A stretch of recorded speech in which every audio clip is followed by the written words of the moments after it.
What is going on, you guys? Bastion YGO here, and today I'm coming at you with the YCS Hartford winning Poe Jiang piloted Sky Striker deck profile for you guys. So, or I should say deck list, not deck profile. Unfortunately, I was not in, or was able to be in Hartford, Connecticut over this past weekend, but was able to go ahead and check out Triff's and Crush Card's profiles for him. So I get to go ahead and see more or less what his point of view was, what his thought process was, along with his team behind this deck. Now, this is something that I really, me personally, have not seen as far as the Sky Striker ability before. It seems very not the status quo, out of the realm of what we consider to be a good not trickstar separate video, what we consider to be a good Sky Striker build. I mean, he's playing Trap Trick, main deck, D Barrier, Metaverse. He's playing 3 Mystic Mine in the main. There's no Forbidden Droplets, only 2 Power Prosperities.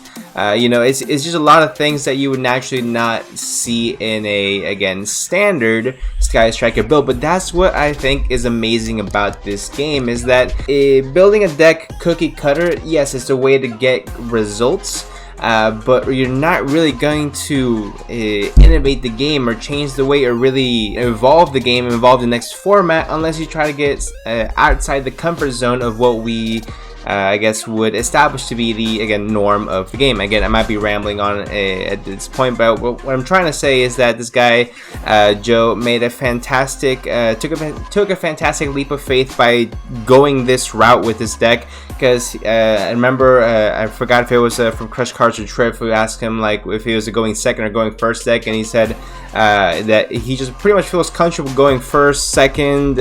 Shoot, he'll take a turn off. It's perfectly fine, because he'll just go ahead and activate Mystic Mine on your opponent's turn. It seems like he really was very knowledgeable of his matchups. Of course, I mean, he won the entire tournament, so kudos to you Joe. But anyway, let's go ahead and get into his deck list. So he played triple Ray, double Rose.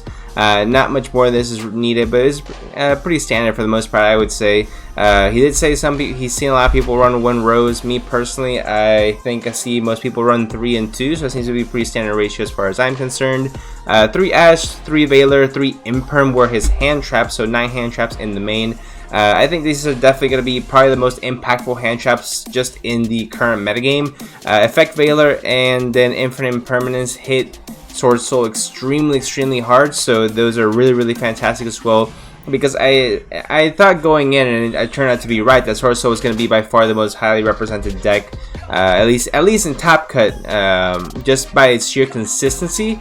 And I believe I was right. I believe it was a 16 or 17 where Sword Soul or something along the lines, but essentially the majority of them were Sword Soul players, so these 2 hand traps hurt it really bad. And of course, Ash Blossom just hits every single deck, especially destroying Branded Fusion whenever they do try to go off with that as well. So really phenomenal options. I'm surprised he didn't play any type of like Ghost Bells or DD Crows for his Despia matchup, but as we saw in the finals, he seemed to handle that pretty well.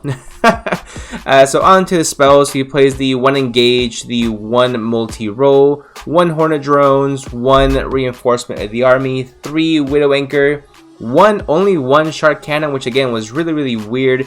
Again, in my personal opinion, me personally, I played no less than 2 Shark Cannon, just because it's to me another DD Crow or another Ghost Bow. Essentially, just be able to mess with my opponent's graveyard. I found it to be extremely useful. Next, double Afterburners. Again, he's never breaking boards. Is really just a must-have, essentially, which I definitely agree with. 1 Area 0. You really don't need much more than that, especially in a Mystic Mine variant. And the surprise card essentially is Demise of the Land, which if you guys are looking to pick it up now, at least as we're recording the video at this moment, the card is now at I think $10, $11, $12 a copy at this point. And I looked up the price because I'm not gonna lie, I was 100% about to start net decking, start playing Sky Strikers because I have the majority of this deck. But they were, I think, $2 or $3, and I said, okay, well, let me wait, I got other things to do. And after the finals, I went to go look at it, and they were like 10, 12s each, and I said, okay, cool, well, I'm gonna just stick to DDDs then. But this is a phenomenal spell card nonetheless. Basically, basically whenever your opponent special summons a monster, activate a field spell directly from your deck.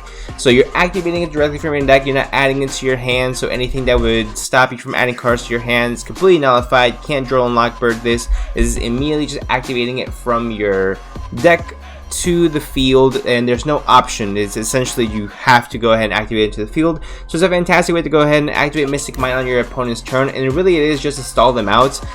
Maybe they lose out on half their turn or even a full turn. Either way, best case scenario, you go a few turns while you're really just setting up your board and going through a few engages essentially here and there, fueling up your graveyard with spells, so that way making your Sky Striker spells a little bit more powerful. So overall, I think it's a phenomenal strategy, and I think that this is probably going to be the future of Sky Striker moving forward. I keep wanting to say Trickstar. It's not. I gotta get my mind off this right now. Bortle apparently topped another regional with Trickstar, so I gotta go ahead and check out that video. But again, quick shout out to Team Bortle. But yeah, essentially Mystic Mine, the Mines of the Land, phenomenal combo. One terraforming, of course. He does still play the Area 0, and it's also nice to go ahead and search out the Mystic Mine if you need it on your turn as well. Double Prosperity, which I thought was a little interesting. See, majority of people play it at 3, but I understand why you would want to go ahead and play it at 2. If you see the third one, you're never gonna want to activate it, and it's really not much useful, so I understand why he went with 2. If you want to make this a little bit more of a budget-friendly option, you can go ahead and put Desires in here, or maybe just take both these out and insert an Upstart Goblin. It is a 41 card deck. So that's just other ways to go ahead and make just a little bit more budget for yourselves, for you budget players out there. Again, if you want to go ahead and take out the Ashes as well and put in DD Crows. DD Crows, again, it's not an Ash Blossom, but it's still a phenomenal hand trap in the current format, just for pennies on the dollar, essentially. Imperm, there's no, well, actually, you can go ahead and play Forbidden Chalice as well. Again, it's maybe $1, $2 for each Forbidden Chalice, plus it is a spell, so go ahead, it fuels your graveyard for your Sky Striker spells as well. So that can be another option for you, again, budget players out there also. So then for the traps, he played, he main deck 3 Trap Trick and 3D Barrier, along with the Metaverse, which I thought was phenomenal.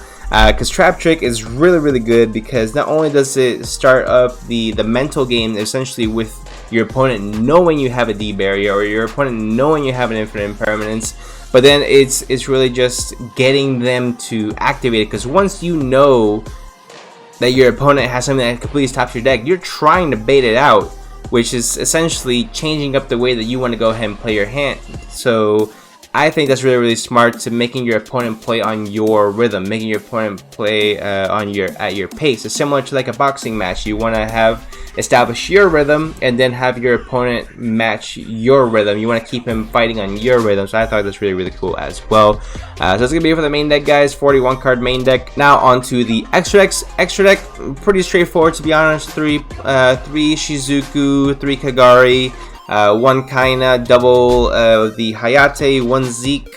Then he played the Access Code bundle, I guess you call it. 1 Hulk, 1 Celine, and then 1 Access Code. And the other 2 links are 1 Dark, the Dark Charmer, and then 1 Nightmare Unicorn for, again, those pesky things you just want to go ahead and spin back. That's going to be for the extra deck. Next for the side deck, 3 Evenly Matched, which essentially is, I believe, is a must-have in every single side deck if you can afford it. Then 3 of the Artifact Sanctum with the 1 Artifact Scythe, double Nibiru, double Ghost Ogre, 1 Jamming Waves, which is basically a, not an MST, but what's a card it's only activated? So it's a non-quick play MST that you can search, which is really good as well. Essentially, it is the out to Mystic Mine as well, so really good option to go ahead and have this as well. He did play 1 Cosmic and 2 Twin Twister because he said he forgot 1 at home, but I'm just going to go ahead and give him the benefit of the doubt and say he would have played a 3 Twin Twister regardless. Again, to go ahead and play against Floodgates, Eldritch, Mystic Mine, that you are not setting on yourself, so really good as far as that goes as well. So overall, I think it's an extremely innovative list. I think this is definitely going to be the future of Sky Striker, and I think with this, it proves that you do not need highly expensive cards to play this deck at a highly competitive level. Yes, all his cards were some were mixed rarity, some were extremely, I think he had a few Starlights in there somewhere, so it's not like he couldn't afford it. It's just that this was essentially the best deck that he saw moving forward. And that's something that I think we can all learn from in the game of Yu-Gi-Oh! So that's why we're all here, right? So we can learn and overall grow as a community as well, guys. So thank you guys so much for watching. If you guys did enjoy, go ahead and leave a like down below, comment down below what you guys think is the best deck of the format now after the YCS Hartford has been wrapped up, and I'm sure you have all these other YouTubers analyzing and breaking down the top 8 and top 16s. So let me know what you guys think is the best deck down below. Subscribe for more, and I'll go and see you guys in the next one.